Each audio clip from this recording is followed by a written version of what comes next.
Kita akan membahas mengenai resultan gaya dan kuat medan listrik. Kita mulai dari resultan gaya. Misalkan di sebuah muatan dihasilkan dua gaya ya. Karena ada misalkan muatan lain di samping-sampingnya. Ya, ada dua muatan lain di sampingnya. Sehingga interaksi yang pertama menghasilkan gaya satu ya. Dan interaksi yang kedua dengan muatan lainnya menghasilkan gaya 2. Sehingga gaya totalnya atau nama lainnya adalah resultan gaya itu selesaikan dengan persamaan ini.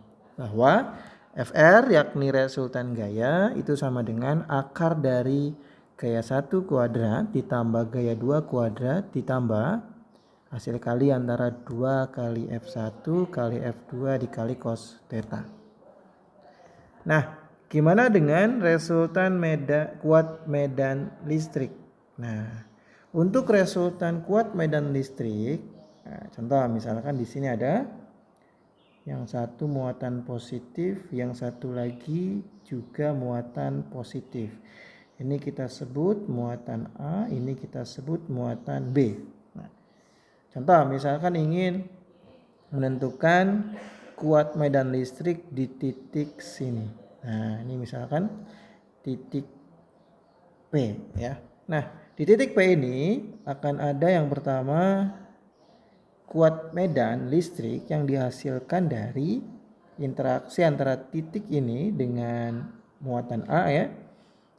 Yang disebutnya sebagai EA ya. Kemudian di titik P juga akan dihasilkan medan listrik atau kuat medan listrik yakni dari si muatan B. Ini disebut sebagai EB. Nah, dan antara EA dan EB ini membentuk sudut. Nah, ini membentuk sudut. Kita sebut misalkan sudutnya adalah theta. Nah, sehingga resultannya itu akan senilai dengan resultan kita namai ER ya.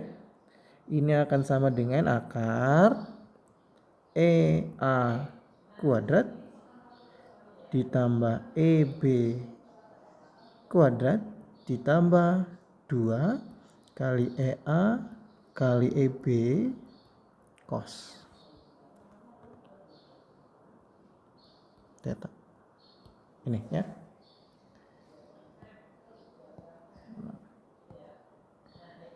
Dengan ER sebagai resultan kuat medan listrik, EA kuat medan listriknya, EB juga sama dan theta sudut antara EA dan EB.